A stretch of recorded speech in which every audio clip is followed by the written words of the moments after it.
This video is brought to you by patreon.com/worsttake. Get access to exclusive live streams and Discord servers, on-screen shoutouts, and early access to some videos when you join now. Help make sure that we can continue to make content like this by supporting the Patreon. Links are in the description down below.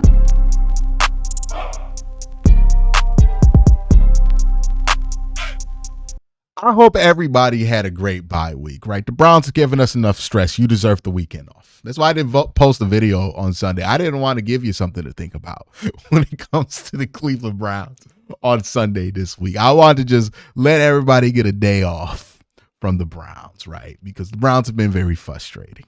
But we all love the Browns, so we're going to talk about the Browns, and we're going to talk about how the Browns can get better from where they are, and why it's important that we stay engaged and hope that the Browns continue to make better decisions. Now, in that spirit, this weekend, I decided to myself to take an opportunity.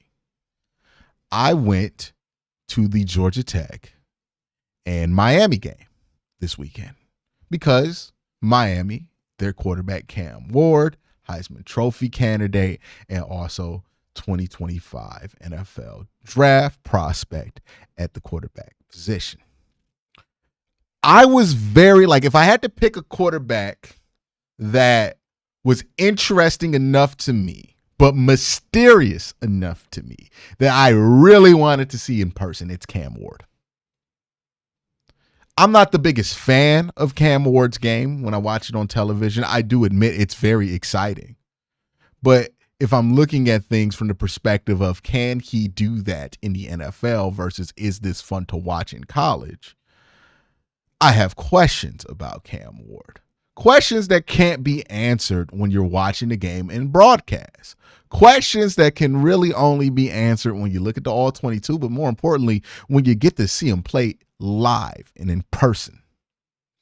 And I got to see that with Cam Ward this weekend. I was very excited to see that with Cam Ward. Now, if you watch college football, you would know that the Miami Hurricanes lost this game versus Georgia Tech. It's not really an outlier performance by Miami. If you look at how they played all year, every single game has been down to the wire for Miami. They have been down double digits 4 different times this season. So them playing a close game with Georgia Tech wasn't even surprising. It was very expected that they would do that. So I can't look at this game as an outlier performance for Cam Ward, despite the fact that they lost.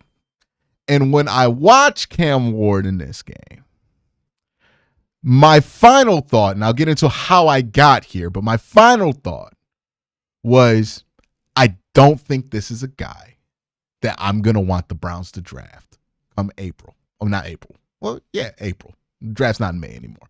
There are a lot of reasons why I came to that conclusion and why watching him in person really solidified where I sit at with him. Now, again, I want to point this out. Because the Browns record is what it is, I'm going to have to talk about some of the college prospects more because we're going to be looking to the future for this team to get better. Right? It's the only option right now. Hopefully they win as many games as possible during this season, but also we got to keep an eye on what's next for the Cleveland Browns because that's going to be very important, how they bounce back from this. So whenever I'm talking about a college prospect, and if we're before the end of the Senior Bowl, just know my opinion is subject to evolve on this player. So what I say about Cam Ward right now is just how I feel about Cam Ward right now, November 10th. While I'm recording this video. It is not a statement of where I will always be on Cam Ward and I will never change my mind. If Cam Ward starts fixing some of this stuff that I'm concerned about and shows that on tape for the rest of the season at Miami, I'm going to be more interested in him as a prospect. And the reason that is because there's a lot that Cam Ward brings to the table that I like about Cam Ward, that I find intriguing about Cam Ward. He makes incredible highlight reel plays. There's nobody more exciting to watch, not just because the games are always close, but also because the plays that are made and the caliber of plays that are made than Cam Ward in college football. He might not be the Heisman Trophy winner. He's not the best quarterback in college football right now, and he's not the best player in college football. But what he is the best show in college football. You see Cam Ward, you're going to see some stuff. Good stuff, bad stuff, but you're going to see some stuff. Like, he going to give you a show. And I think his ability to make sense of the chaos is appealing. The fact that I don't think that 22 guys being on the field moving fast overwhelms him. I think he's comfortable with that is appealing.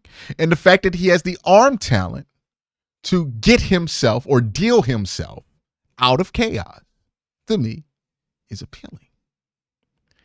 I'm not saying Cam Ward brings nothing to the table, that if the Browns were to draft Cam Ward, I would think it's good. I'm not saying I think it's going to be an instant failure. And I'm not saying that Cam Ward has no shot of working as an NFL quarterback anywhere. I think there's some places that it'll work out, but I don't think the Browns are one of those places that is going to work out or have the best chance to work out. And I also want to make this clear, because when it comes to draft prospects and this prospect is good and you think that prospect's good, but I don't, in those kind of conversations, people, and look, myself included at times, have a tendency to be assholes about this whole thing. Right, where we're like, oh, you don't know ball, you're stupid, shut up, your opinion's dumb, this, that, you didn't play in the NFL, you're garbage. Like, all this stuff gets spilled. And I want to make it very clear that if you think Cam Ward can work in the NFL, if you think that Cam Ward is an intriguing prospect, if you love Cam Ward, I don't think you're an idiot. I don't think that's a stupid place to be at. It's just the place that I disagree with.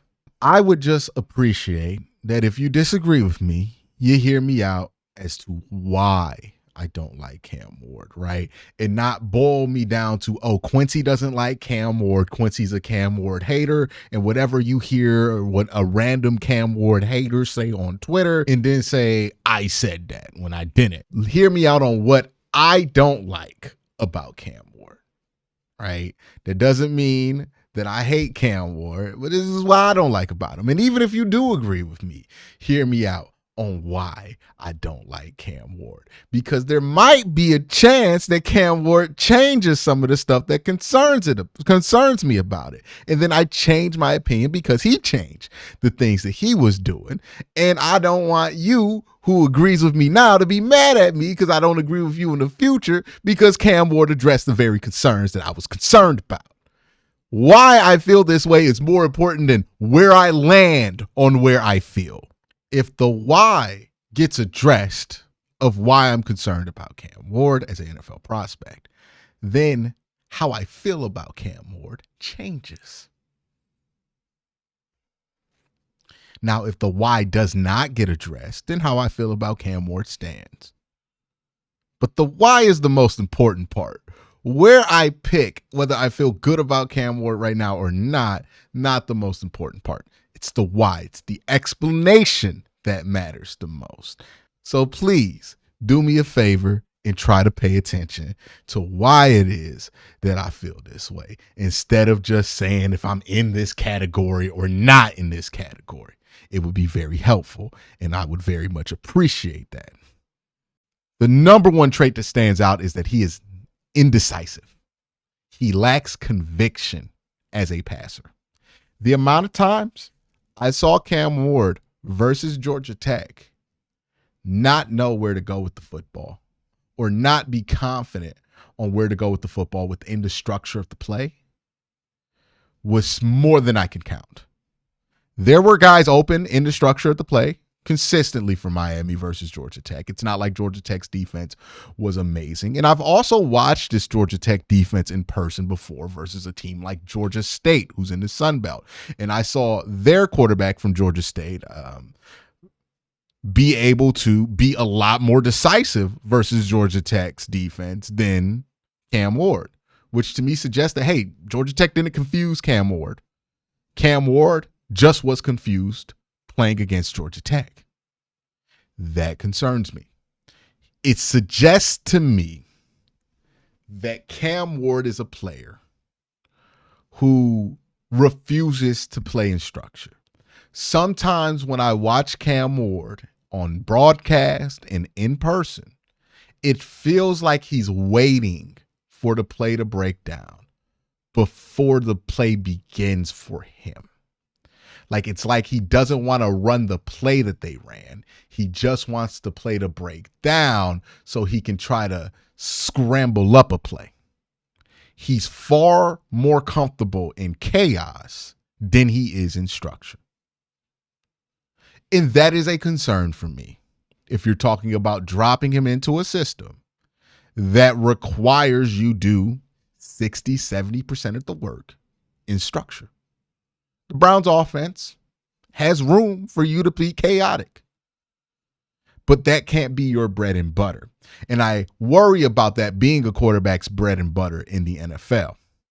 It's one thing to make something happen on a consistent basis in college. It's another thing to make that happen on a consistent basis in the NFL. There's also concerns. Like Cam Ward's a good athlete in college. Is he that same caliber of athlete in the NFL? I don't think so. Cam Ward has excellent arm talent in college. Is that what we call excellent arm talent in the NFL? I don't think so. So not only does he rely on chaos, which makes your life harder in the NFL, but his skill set to bail himself out of chaos might not be sufficient like it is in the ACC to get out of chaos right now. The other thing that concerns me about how Cam Ward plays is the fact that he's a fifth-year senior who's played a ton of football, started a ton of games. This is a guy with 54 career starts as of recording this video.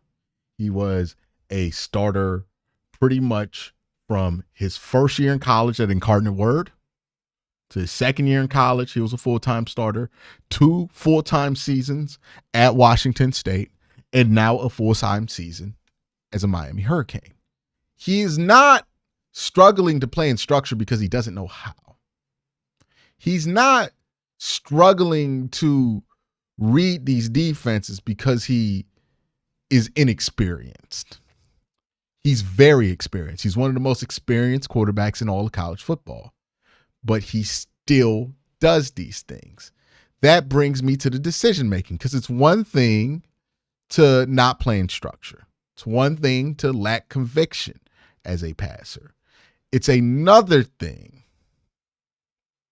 to have the questionable decision making that he has. Now, I think this is part of like him believing his arm talent's crazy and he'll make a crossbody throw, and he does things that I call Jameis decisions, right? Like Jameis Winston, we watch him right now. There's times where Jameis will throw across his body and you're like, why? Why in the world would you try that? He did that last week. Cam Ward does that same shit. If Cam Ward were 20 years old and doing this, I might be more willing to be on board, because you can make the argument that he's just figuring it out. But he's been a starter for 5 years. He's played 54 starts as a quarterback in college football. It's a ton of starts. And he still makes some of the most mind-breaking decisions in college football. He still struggles to just make his life easier by trusting the structure of an offense. There's no real excuse for why he does this, other than that's how he wants to play. That's how he's comfortable playing. And if that's how he's comfortable playing, it makes it hard for me to believe that that's something that's going to change. It doesn't make it impossible, but if I'm trying to project a player to do something different, and he's demonstrated that he will play a tremendous amount of football and not change these things, it makes you worried about if he can do it. And I think that's a natural worry, because that's the main question with Cam Ward. Everybody knows that there's an issue with how he plays in college. The question is, can he adjust how he plays to something more sustainable in the NFL? And you can look at guys and make the argument that he can, right? Pat Mahomes, famously, somebody we were worried about with these same questions. Josh Allen, famously, somebody we were worried about with these exact same questions. And you're going to hear those names a lot when you talk about Cam Ward, right? He's a gunslinger. He's kind of reckless. He's a wild man. So is Pat Mahomes, and so is Josh Allen. The issue I have with those comps, that Pat Mahomes wasn't 23 coming out of Texas Tech. He wasn't, he didn't play 55 starts. He played significantly less starts. He was significantly younger, and it was understood that he was not a finished product coming out of college. He had not played enough football to be a finished product. So yeah, he had some bad habits, but he hadn't played so much that those bad habits had cemented themselves. The same thing is true with Josh Allen at Wyoming. Also, I think this needs to be said. Cam Ward is not as talented, not even close to as talented as Josh Allen or Pat Mahomes. That's just true. He's not on their realm of talent. And that's no disrespect. Cam Ward's still very talented. But if we're talking about comparing it to what Pat Mahomes and Josh Allen are, we're not even in the same neighborhood as talent as those two guys when we're talking about Cam Ward. There are other guys who are more talented than I think Cam Ward is that did not have success in the NFL because of these same issues, right? Jameis Winston coming out, much more talented prospect than Cam Ward. Zach Wilson coming out was a better prospect than Cam Ward coming out of college, right? Not by the same margin that like Pat Mahomes was, but still by a margin. And even if your take is, hey, with Cam Ward, he has some issues, but if you give him a long enough time to develop and not have to play, he can unlearn these habits and take advantage of his natural skill set, similar to a Jordan Love. The problem is, one, the Browns aren't in that situation. The Browns don't have an Aaron Rodgers to start at quarterback for the next 3 years or for the remainder of his rookie deal. In order to let him sit for 4 years, the Browns, whoever they draft, especially if it's somebody in the first round, will play the season you draft them more than likely. So that's not remotely close to the situation the Browns are going to be in. And two, the math on that's even different, even if that was the case, because he will be 23 by the time he reports to training camp. And that's not super old, but that's just old enough to throw off the timeline. Because if he's 23 by the time he reports to his first training camp, that means if you give him 4 years to sit, he's going to be 27 by the time you're ready to play him. Right now, Jordan Love was 25 when that happened.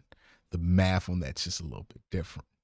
And again, all these guys that we talk about that had these wild play styles coming out of college that worked well, these are guys who played in like 2 seasons in college football, right? Jordan Love only started 2 seasons at Utah State. So it was understandable that he was going to have some of this unpolished stuff in his tape.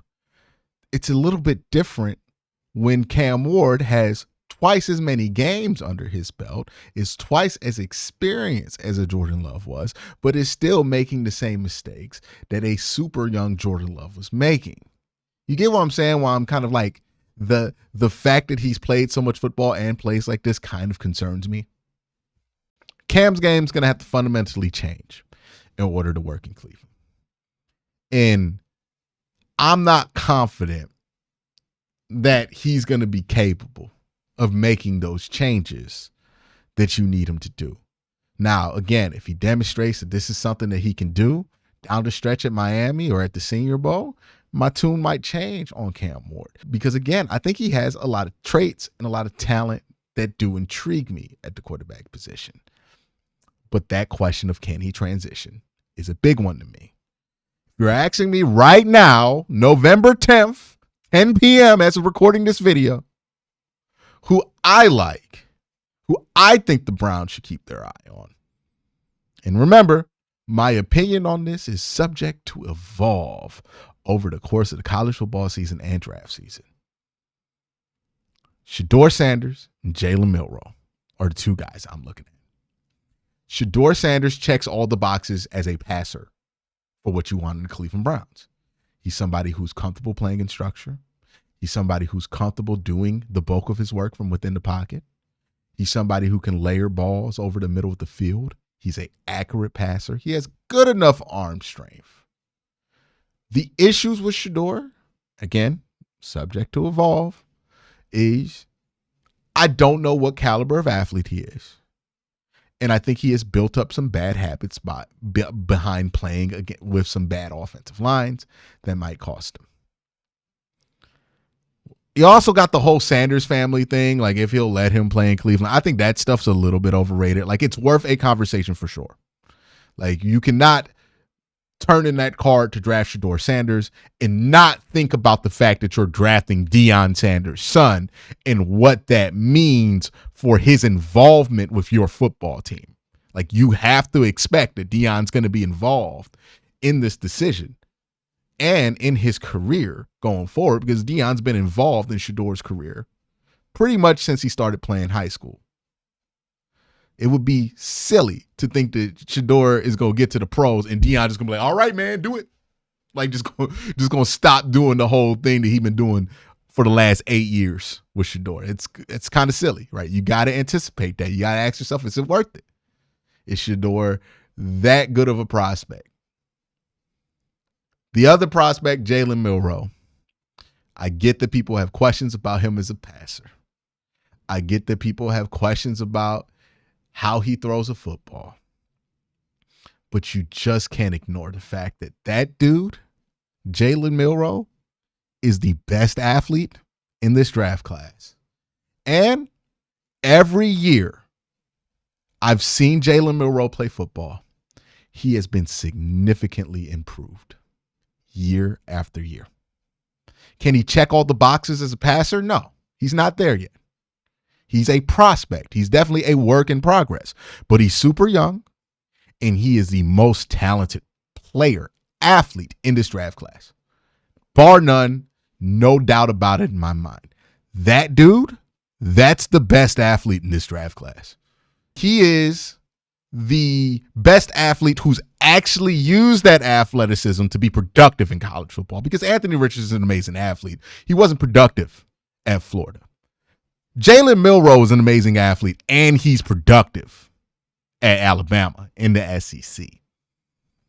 And he's the most productive guy and the most athletic guy come out since like Lamar Jackson. That doesn't mean he's Lamar Jackson, but he is certainly worth having the conversation about. He's going to have to develop as a passer. You're going to have to be patient with him as a passer. But to Jalen Milroe's credit, every year he's played college football, he's been a better passer every year. Every year I've seen Jalen Milroe, he's gotten better. And he's done that in spite of having a new offensive coordinator almost every year he's been in college. He goes from Bill O'Brien to Tommy Rees, and now he's in the Kalen DeBoer offense. 3 different offenses, 3 years of college football. He's gotten better every year. He's super young. He's super athletic. I think he gives me a lot of the green flags when it comes to, and again, this is subject to evolve. I don't know everything there is to know about Jalen Milroe yet. There could be something that develops later, but he seems to me like somebody who is an excellent learner. Like, he is a great student from what you hear. He is somebody who's demonstrated their ability to get better. His work ethic seems to be off the charts. Like, the intangibles about Jalen Milroe encourage me that that's somebody, if you dedicate time to developing, has a chance to reward that. And if he does develop into a better passer with the level of athlete that he's in, that's somebody who has the ability to be a top quarterback in the NFL. So that's where I'm at with quarterback in this draft class. I got to see Cam Ward. I'm glad I did. And I'll continue to watch Cam Ward. I'm not just going to be like, I saw him at Georgia Tech, I'm done watching him, right? I hope he does the Senior Bowl. I'll be at the Senior Bowl this year. But if you're asking me my thoughts on Cam Ward after I got to watch him in person, I'm not a big fan of the Browns drafting him at this moment, November 10th, 2024. I'm more interested in exploring Shedeur Sanders and Jalen Milroe. We're talking about first-round prospects. But that's my thoughts. Let me know your thoughts in the comment section down below. Y'all have a great day. Have you a better night. Peace.